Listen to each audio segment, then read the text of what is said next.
dari Kanwari Zaiban dengan NIM 18103011164 akan melakukan penanganan fisioterapi pada bedah toraks ya post operasi. Di sini itu tindak operatif bedah toraks karena adanya pendarahan pada lobus paru dextra dikarenakan kecelakaan motor dengan dada terbentur di stang sepeda motor. Kemudian ada riwayat pingsan dan muntah ya, ini perempuan usia 25 tahun. Kita akan melakukan ya seperti biasa penanganan fisioterapi itu berupa asesmen. Karena pasien di sini masih pingsan, kita bisa meminta izin kepada keluarganya.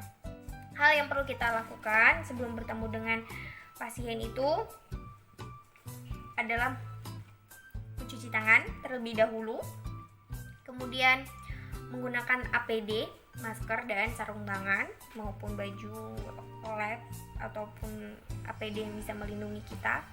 Kemudian setelah itu pastikan bahwasanya kita tidak menggunakan barang-barang yang dapat membahayakan keselamatan pasien, cincin, gelang ataupun lainnya. Setelah itu kita juga perlu memperhatikan vital sign dari pasien saat sedang dan sesudah melakukan latihan ataupun intervensi.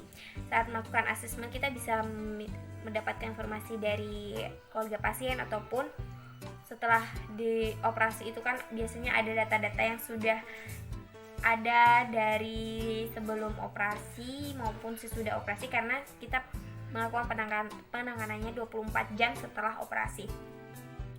Kemudian ada berupa asesmen ya, itu mengidentifikasi pasien, data pasien, kemudian ada mengetahui keluhan utama, topis onset, riwayat pengobatan, etiologi, faktor memperberat, memperingan, dan asesmen objektif maupun subjektif baru intervensi fisioterapi.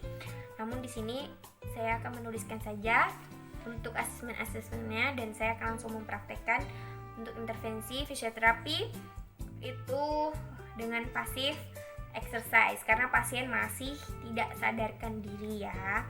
Dan setelah melakukan passive exercise kita bisa menambahkan dengan menggunakan massage, itu juga boleh, tangan massage ringan saja bagian tubuh AGA maupun AGP pasien, tidak dilakukan massage juga tidak apa-apa. Oke, langsung saja kita praktek. Baiklah, langsung saja kita akan melakukan intervensi pada pasien dengan post operasi bedah toraks karena dikarenakan adanya pendarahan pada lobus paru di dextra. Nah, karena pasien di skenario itu masih belum sadarkan diri ya, jadi kita hanya bisa melakukan ya setidaknya sebagai fisioterapis melakukan intervensi berupa passive exercise karena pasien tidak mungkin bisa melakukan active exercise ya karena pasien dalam keadaan tidak sadar. Oke, langsung saja ya. Apabila masih banyak alat monitoring pada pasien itu kita juga harus selalu mengecek vital sign walaupun kita melakukan passive exercise untuk intervensinya ya, karena kita benar-benar harus memperhatikan pasien post operasi ini dari vital sign sebelum, saat, dan sesudah intervensi ataupun latihannya. Yang pertama dari AGA dulu, kita fokus pada AGA.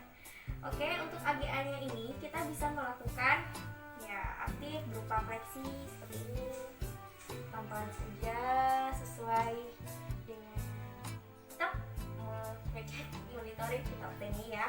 Kalau misalnya ada alatnya yang masih ada pada tubuh pasien itu biasanya ada, bisa kita lihat, kita bisa menggerik monitoringnya.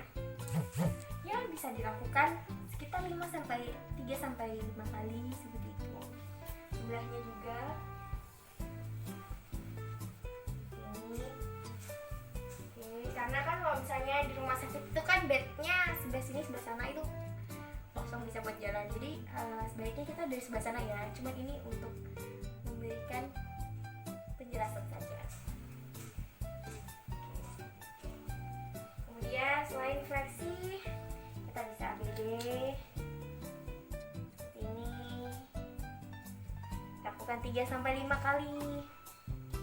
Kemudian seperti ABD seperti ini.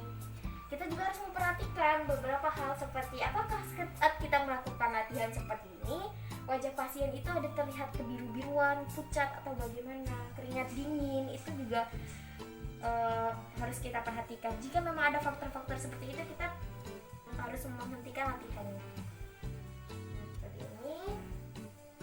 Kemudian juga ABD, ya. Kemudian setelah kita melakukan penanganan atau intervensi di AGA, kita juga harus melakukan intervensi di AGB, ya, kakinya. Ya, kita melakukan gerakan fleksi untuk keningnya seperti ini, ya, agar ketika pasien sadar itu tidak terlalu spasme otot, kemudian weakness maupun tightness. Ya, setidaknya kita meminimalisir lah 3-5 kali, sama seperti sebelahnya. Pelan-pelan tetap memantau vital sign, juga tanda-tanda yang mungkin bisa mengakibatkan pasien untuk segera kita berhentikan latihannya. Ya, kalau misalnya pasien terjadi demam, itu kita langsung menghentikan, ya, karena demam pasien itu bisa juga mempengaruhi.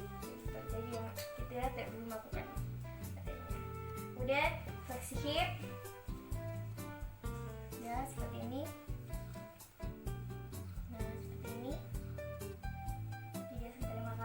Ini lagi sebelahnya. Oke. Ya. Seperti itu. Kemudian pumping exercise secara pasif seperti ini. Seperti ini. Ya. Seperti ini. Kita putar.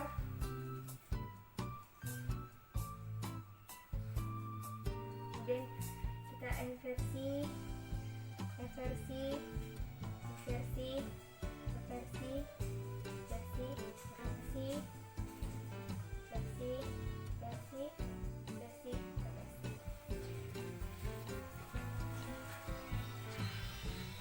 Oke, mungkin hanya itu yang bisa kita lakukan untuk kasus pasien yang masih belum sadarkan diri. Kurang lebihnya saya mohon maaf. Wassalamualaikum warahmatullahi wabarakatuh.